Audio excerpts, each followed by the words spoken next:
Bismillah. Assalamualaikum warahmatullahi wabarakatuh.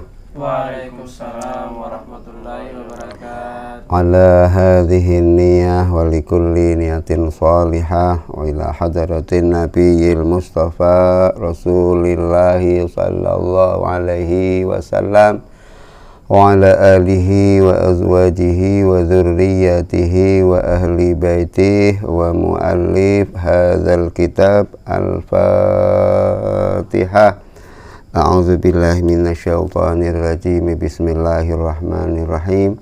Alhamdulillahi rabbil alamin arrahmanir rahim maliki yaumiddin. Iyyaka na'budu wa iyyaka nasta'in ihdinas siratal mustaqim. Siratal ladzina an'amta 'alaihim ghairil maghdubi 'alaihim waladdallin. Rabbighfirli wa liwalidayya wa lil mu'minina amin. Ya Rabbi salli ala Muhammad, ya Rabbi salli alaihi wa sallim. Ya Rabbi salli ala Muhammad, ya Rabbi salli alaihi wa sallim. Ya Rabbi ballighul wasilah, ya Rabbi khussahu bil fadilah. Ya Rabbi salli ala Muhammad, ya Rabbi salli alaihi wa sallim. Ya Rabbi nakhtim bil musyaffa', ya Rabbi salli alaihi wa sallim. Ya Rabbi salli ala Muhammad, ya Rabbi salli alaihi wa sallim. Allahumma salli wa sallim wa barik alaihi wa ala alihi wa sahbihi. Bismillahirrahmanirrahim. Alhamdulillah, alhamdulillahilladzi arsala rasulahu bil huda wa dinil haqq liyudhhirahu 'ala ad-dini kullih wa kafa billahi shahida.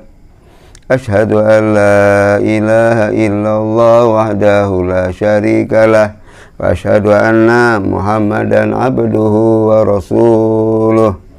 Allahumma salli wa sallim wa barik ala sayyidina Muhammadin wa ala alihi wa ashabi ajma'in. Amma ba'du.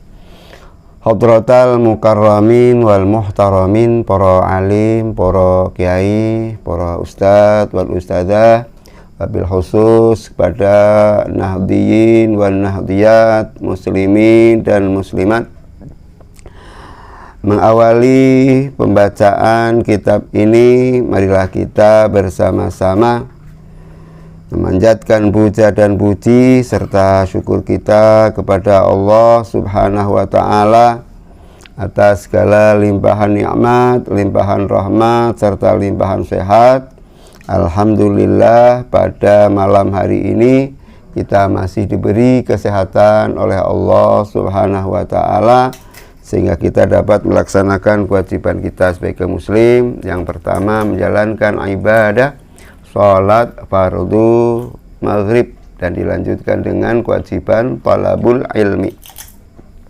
Salawat dan salam mudah-mudahan Allah akan tetap tercurahkan kepada baginda Rasul Muhammad sallallahu alaihi wasallam.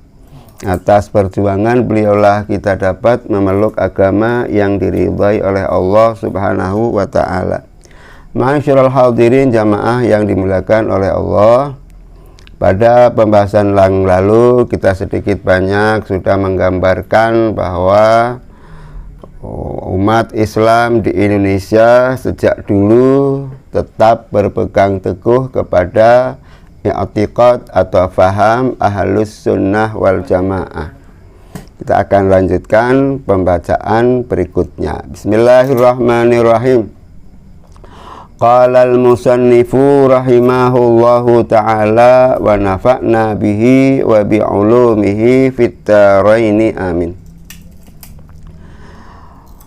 Qad kana muslimul aqtaril jawiyati fil azmanis salifatil khaliyati muttafaqil arai.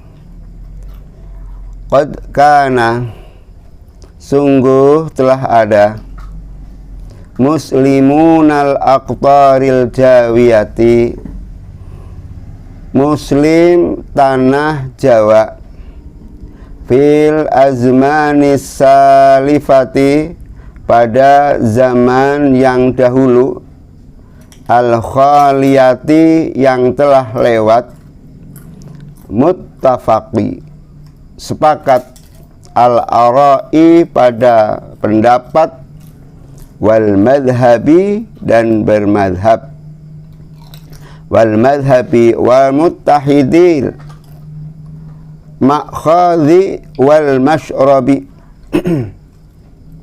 dan sepakat di dalam mengambil satu ma'khad, pengambilan hukumnya itu satu, wal mashrabu, yang wal mashrabi, dan kecenderungannya, atau kecenderungannya ulama-ulama dahulu itu satu pengambilan kitabnya, atau fakulluhum, di dalam bermadhab, fakulluhum, dan mereka atau orang-orang Islam dahulu, fil fiqhi, di dalam fiqih, ala madhabi nafisi, berdasarkan madhab yang indah, yaitu madhabil imamil Muhammad bin Idris, madhabnya al-imam Muhammad bin Idris. Ini dalam hal fiqih. Wa fi usuliddin, dan di dalam usuliddin, atau dalam ketauhidan atau pokok-pokok dasar-dasar agama, ala madhabil imami Ibnul Hasan al-Ash'ari. Dalam hal tauhid, mereka cenderung mengambil pada usuluddin, mengambil madhabnya Imam Abi Hasan al-Ash'ari. Wa fit tasawufi, dan di dalam masalah tasawuf, ala madhabil imamil Ghazali, mengambil madhabnya Imam al-Ghazali, wal imam Ibnul Hasan al-Syadili, dan mengambil madhabnya Imam Abil Hasan al-Syadili radhiyallahu anhum, yang mudah-mudahan Allah meridai kepada mereka semuanya. Jadi sejak dahulu orang-orang Islam di Indonesia ini, di dalam mengambil madhabnya itu semuanya sudah sepakat dalam hal fikih, mereka bermadhab kepada Imam Asy-Syafi'i, Muhammad bin Idris, maksudnya ya Imam Asy-Syafi'i. Di dalam hal usuluddin atau tentang tauhid, mereka berpegang teguh pada madhabnya Imam Abil Hasan al-Ash'ari. Dan di dalam ilmu, dalam masalah tasawuf, mereka mengambil madhabnya Imam al-Ghazali dan Imam Abil Hasan al-Syadzili radhiyallahu anhum. Jadi mereka tetap bermadhab itu, tidak langsung, padahal mereka ini adalah orang yang ahli, termasuk juga ahli dalam tata bahasa, ahli dalam ilmu tafsir, ahli dalam ilmu hadis, ahli dalam ilmu usul fiqih, termasuk juga ilmu mustalahul hadis. Mereka semua itu ahli-ahli. Akan tetapi mereka tetap bertaklid, ya, bermadzhab, tidak seperti orang-orang yang kesannya orang yang bersumber kepada Al-Quran dan Al-Hadis. Mereka andalkan kalau kita berpegang teguh kepada Al-Quran dan Al-Hadis, pasti kita tidak akan tersesat ya, kalau kita tahu ilmunya itu. Padahal mereka juga ahli-ahli, tapi toh mereka tetap bermazhab. Apakah bermazhab itu boleh?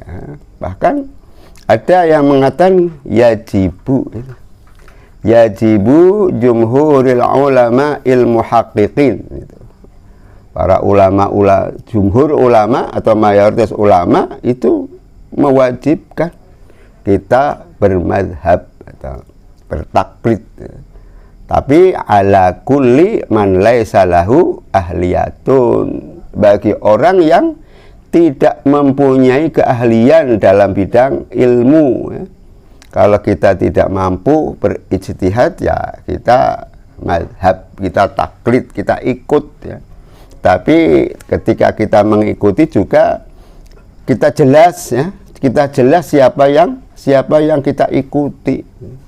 Al-ijtihad itu karena tujuan untuk ihtiyat ya, untuk ihtiyat. Kalau kita tidak mampu ya kita bermazhab.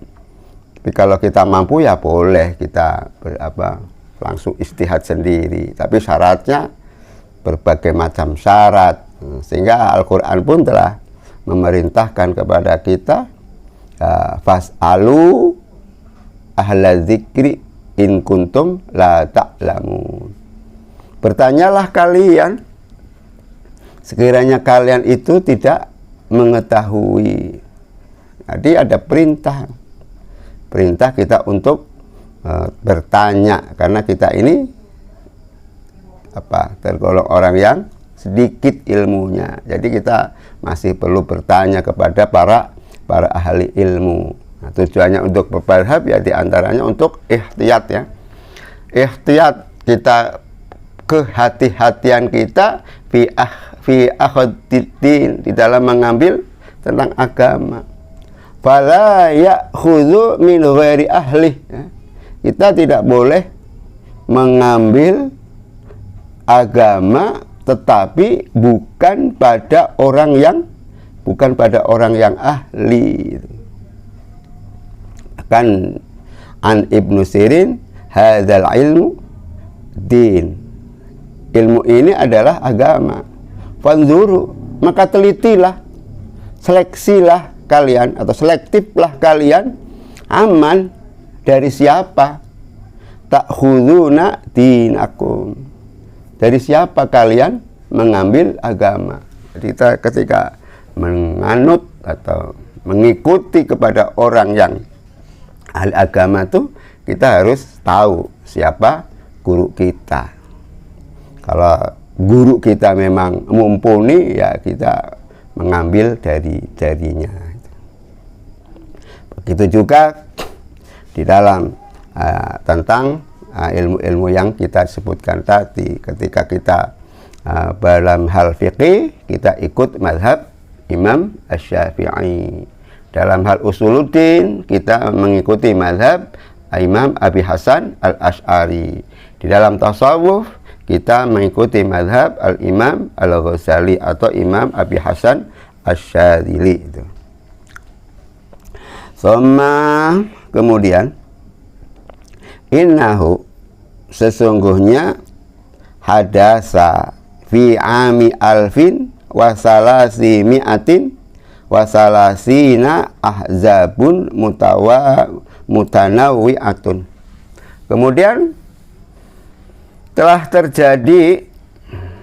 muncul fi ami alfin, pada tahun 1000, wasalasi mi'atin, dan 300, wasalasin, dan 30, ahzabun, beberapa kelompok, beberapa partai, mutanawwi'atun, yang bermacam-macam.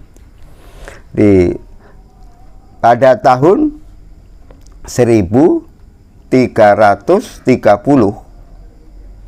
atau pada tahun 1910 itu telah terjadi beberapa kelompok umat Islam, banyak, bermacam-macam. Wa ara'un mutadafi'atun, dan beberapa pendapat-pendapat yang bertentangan. Wa aqwalun, dan telah muncul beberapa pendapat-pendapat mutadharibatun, yang saling menghantam ya.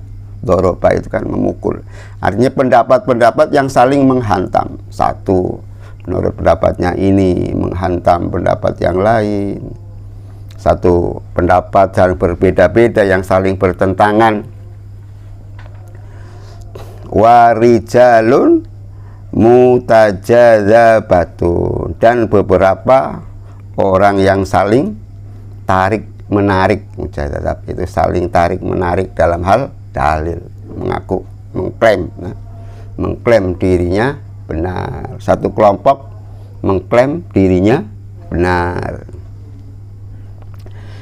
Faminhum, maka di antara mereka adalah as-salafiyun qaimuna ma alaihi aslafuhum minat tamahhabu bil madhabil muayyanin.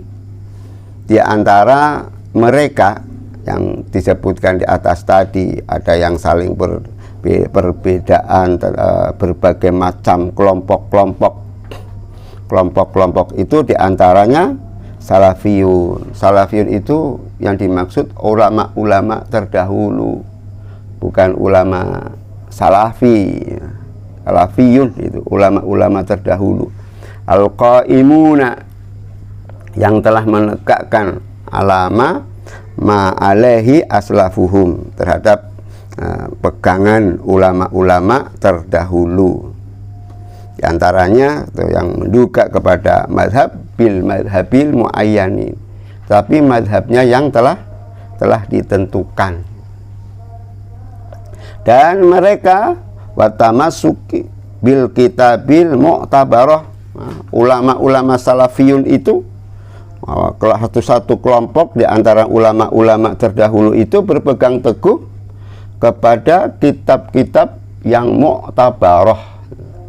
Kitab-kitab yang mu'tabar itu kitab-kitab yang dapat diakui, yang diakui, dan termasuk juga mutadawalah, yang beredar, yang banyak dipakai, yang dijadikan sumber hukum. Banyak kutub-kutub mu'tabarah. Kalau dahulu itu misalkan seperti kitab takrib, kemudian disyarah lagi dengan syarah kitab Al-Bajuri. Itu mu'tabarah yang bisa dijadikan pegangan hukum ulama-ulama terdahulu. Kemudian setelah itu ambil kitab Fathul Mu'in, kemudian Fathul Mu'in juga disyarah lagi, dijelaskan lagi oleh kitab-kitab seperti kalau kitab Fathul Mu'in ini disyarah dengan kitab I'anatul Talibin, sana menjelaskan tentang ilmu-ilmu fikih.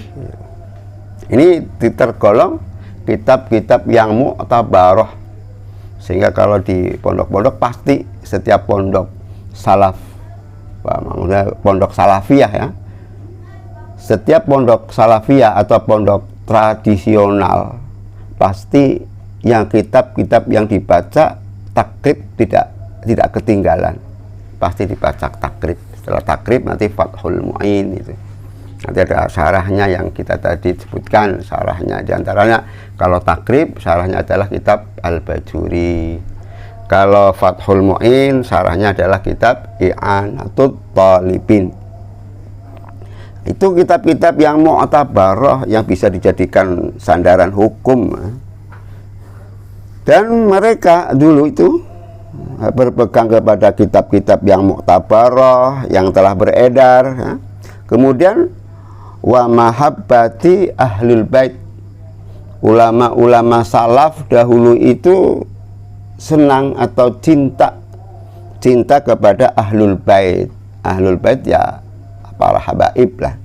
Orang-orang dahulu itu, ulama-ulama dahulu sangat hormat terhadap habaib. Dalam hormat terhadap habaib. Saya dulu saya ingat dulu ketika saya masih kecil. Saya masih ingat ketika saya masih kecil, sekitar tahun berapa? Tahun 80 atau 1980 atau 79.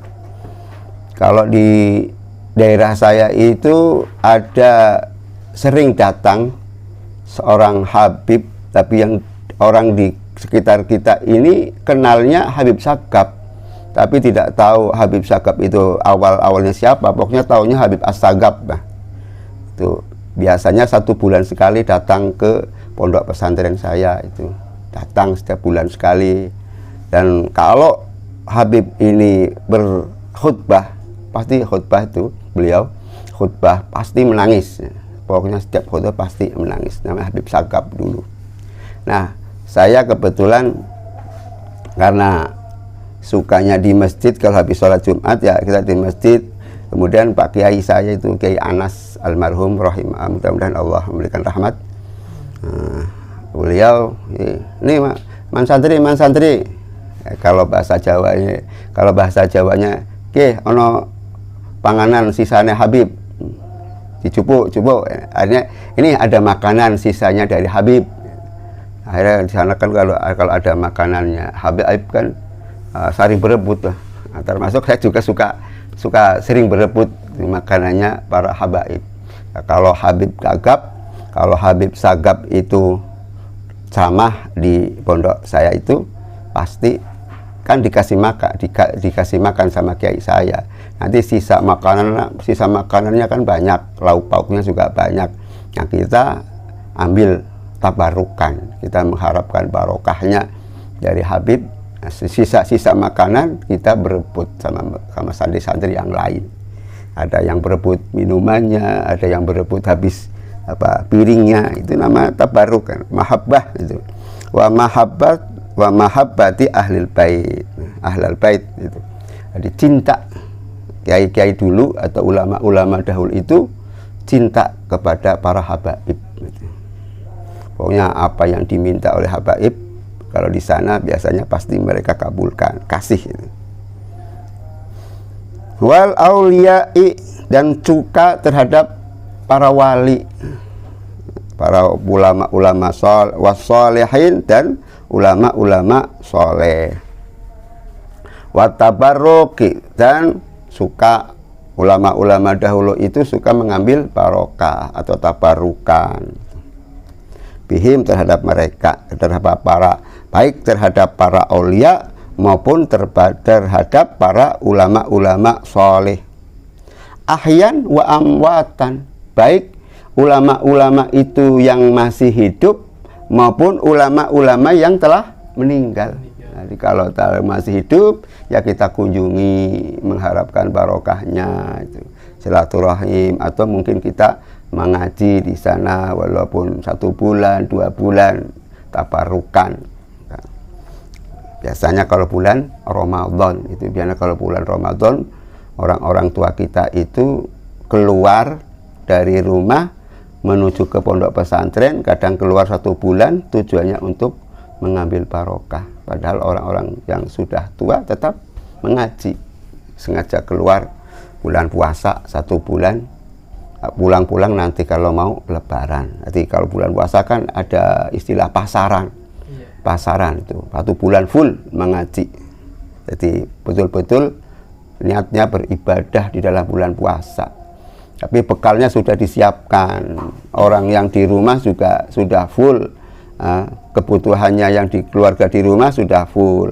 Terus untuk bekal dirinya di pondok pesantren juga sudah full, walaupun hanya 1 bulan. Tabarukan. Kalau ulama-ulama terdahulu itu suka mengambil barokah. Baik mengambil barokah ulama-ulama yang masih hidup maupun ulama-ulama yang sudah wafat itu. Nah, kemudian wa tabarruki bihimul ahya wa amwat. Kemudian ulama-ulama dahulu itu wa ziyaratil kuburi, suka berziarah kubur itu. Walaupun sementara ada orang yang mengatakan ziarah kubur itu tidak boleh atau bid'ah. Ada, kalau kita lihat banyaklah kalau kita mengambil hadis-hadis tentang ziarah kubur. Karena kita ke ziarah kubur itu bukan meminta kepada kuburan, tetapi di sana kita mendoakan orang yang sudah wafat. Bahkan di dalam hadis disebutkan man zara qabra walidayhi au ahadihima fi kulli jum'atin ghufira lahu wa kana barron biwalidayhi. Man barang siapa zara yang berziarah qabra walidayhi, berziarah kubur kepada kedua orang tuanya. Kepada barang siapa yang berziarah kuburan kedua orang tuanya, au ahadihima, atau salah satu di antara keduanya, barangkali yang sudah meninggal satu. Nah, kalau orang tuanya yang sudah meninggal satu, kita ziarahi kuburnya. Kalau kedua orang tua kita sudah meninggal, ya kita ziarahi kedua orang tua. Kapan ziarahnya? Fi kulli jum'atin, pada setiap Jumat. Nah, Jumatnya ini kapan? Apakah Jumatnya pagi, apa malam Jumat, atau sore Jumat? Nah, yang penting masih dalam hari Jumat. Biasanya kalau di Jawa itu setiap hari Jumat itu kuburan penuh dengan motor, kadang mobil. Karena apa? Karena berziarah untuk membaca Yasin, kadang-kadang membaca tahlil. Nanti kalau orang yang sempatnya habis sholat Jumat, ya habis sholat Jumat. Kalau orang yang sempatnya habis subuh, ya habis subuh. Jadi di antara asar hari Kamis, habis subuh hari Jumat, ba'da Jumat juga itu kuburan biasanya ramai dikunjungi. Apalagi kalau di kota-kota. Kalau di kota-kota seperti Jakarta itu, di Tanah Kusir juga banyak yang berziarah. Kalau Tanah Kusir kan kuburan umum itu. Nah, itu orang-orang dahulu begitu. Mau berziarah kepada kedua orang tuanya, mau berziarah kepada aulia. Ziarah itu tidak dilarang. Sekalipun dulu itu Nabi pernah melarang, tapi kondisi keimanan. Yang dikhawatirkan dulu Nabi melarang ziarah, dikhawatirkan mereka memintanya kepada kuburan. Tetapi ketika imannya sudah mantap bahwa yang diminta itu bukan kuburan, nah kemudian fazuruha. Dulu nahaitukum an ziyaratil kubur. Kami larang, kami cegah kalian untuk berziarah kubur. Nah, setelah imannya sudah mantap bahwa yang diminta itu bukan kuburan, fazuruha, maka berziarahlah kalian. Berarti ziarah itu diperbolehkan. Wa fi riwayatin, dan dalam satu riwayat yang lain, man zara qabra walidayhi au awahidihima faqara'a indahu Yasin wal Qur'anil Hakim ghufira lahu bi'adadi zalika ayatin aw harfan. Dalam satu riwayat juga disebutkan barang siapa yang berziarah ke makam, ke kubur kedua orang tuanya atau salah satu di antara keduanya. Nah, ketika dia berziarah diperintahkan untuk membaca surah Yasin. Faqara'a indahu Yasin, diperintahkan membaca surah Yasin wal Qur'anil Hakim. Nah, kalau kita sudah berziarah, kalau kita sudah membaca surah Yasin, ghufira lahu bi'adadi dzalika ayatin aw harfan, maka akan diberi dosanya akan diampuni, dan juga akan diberi pahala dengan bilangan ayat-ayat ataupun huruf-huruf yang ada di dalam surah Yasin. Jadi banyak kalau tentang ziarah kubur itu dalil-dalilnya itu banyak. Kemudian watalqinil mayit. Nah, ketika juga di sini sudah menjadi kebiasaan ketika ada orang meninggal ada talqinnya. Talqin itu yang mengajarkan kepada mayit. Baik kita ajarkan ketika mayit itu mau menghembuskan nafas terakhir maupun yang sudah berada di dalam liang kubur. Di talqin itu boleh. Nah, ketika kita ajarkan kalimat la ilaha illallah ketika mayat sudah nafas sudah berada di kerongkongan, kita ajarkan kepada orang tua kita yang mau meninggal. Kalau sudah meninggal kemudian ketika dikubur juga kita diperintahkan untuk mentalkin ketika beliau berada di liang kubur. Kemudian wasodaqati anhu, ya, dan kita diperintahkan untuk sodakoh, dan sodakoh itu pahalanya diberikan kepada mayit itu. Ini ulama-ulama terdahulu seperti itu. Wa i'tiqadi syafaati, dan ulama-ulama terdahulu itu meyakini adanya syafaat dari Nabi Shallallahu Alaihi Wasallam. Wa naf'i du'ai, dan ulama-ulama terdahulu juga meyakini bahwa ada manfaatnya doa orang lain, doa tawasuli dan juga tawasul, wa ghairu dzalik, dan selain daripada itu.